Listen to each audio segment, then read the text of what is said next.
పార్వతీపురం మండలం జిల్లా కొమరాడ మండల కేంద్రంలో జీసీఎంసీ పెట్రోల్ బంక్ నిర్వహించడం వల్ల అనేక మంది ఉపాధి కోల్పోతారని సిపిఎం పార్టీ మండల కన్వీనర్ కొల్లు సాంబశివరావు అన్నారు. జీసీఎంసీ నిర్వహిస్తున్న పెట్రోల్ బంక్ వల్ల కొంతమందికి ఉపాధి అవకాశాలు కలగడం మంచిదేనని, అయితే ఇక్కడ కొన్నాళ్లుగా జీవనోపాధి సాగిస్తున్న వారు ఉపాధికి దూరం అవుతారని ఆయన తెలిపారు.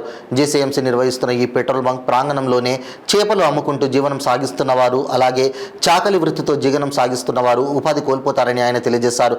జీసీఎంసీ నిర్వహిస్తామంటున్న ఈ పెట్రోల్ బంక్కు ప్రత్యామ్నాయ ఏర్పాట్లతో వేరే చోటికి తరలించాలని ఆయన డిమాండ్ చేశారు.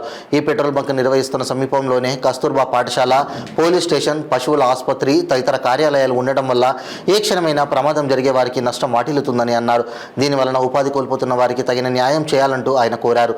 వెంటనే ఈ బంకును తరలించాలని ఆయన డిమాండ్ చేశారు. తెలియజేస్తాను. అలాగే రజిత్ కుటుంబాలు 30 కుటుంబాలు ఈరోజు చేపలు పెట్టుకొని అక్కడే ఈరోజు బట్టలు ఉతుక్కునే పరిస్థితి ఉంది.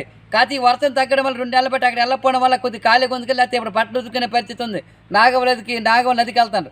చేపలు కూడా అందులోన ఈరోజు వేసి జీవనోపాధి పొందే పరిస్థితి ఉంది. ఇలాంటి సందర్భంలో జీసీసీ వారు వచ్చి ఇక్కడ పెట్రోల్ బంక్ నిర్వహించడం తగదని చెప్పి తెలియజేస్తాను.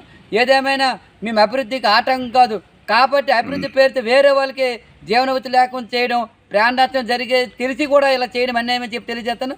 ఏదేమైనా ప్రత్యేకం ఏర్పాటు చేసి ఇక్కడ పెట్రోల్ బంక్ను విరమించుకోవాలని చెప్పి మేము ఈరోజు సిపిఎం పార్టీ ఆధ్వర్యంలో మా జీసీసీ అధికారులకు డిమాండ్ చేస్తాను.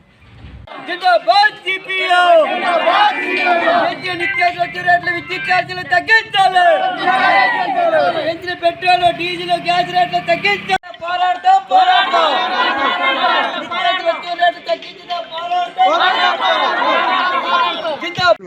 భారత కమ్యూనిస్ట్ పార్టీ ఆధ్వర్యంలో ఈ నెల 8వ తేదీ నుండి 14వ తేదీ వరకు ధరల మీద జమిలీ ఎన్నికలు, అలాగే ఈ దేశంలో నిరుద్యోగ సమస్య పరిష్కారం చేయాలని, ప్రైవేటీకరణ విధానాన్ని ఆపాలని ఇంటింటికి ప్రచారం చేస్తూ ఈరోజు తహసీల్దార్ ఆఫీసు వద్ద నిరసన కార్యక్రమం తెలియజేయడం జరుగుతుంది.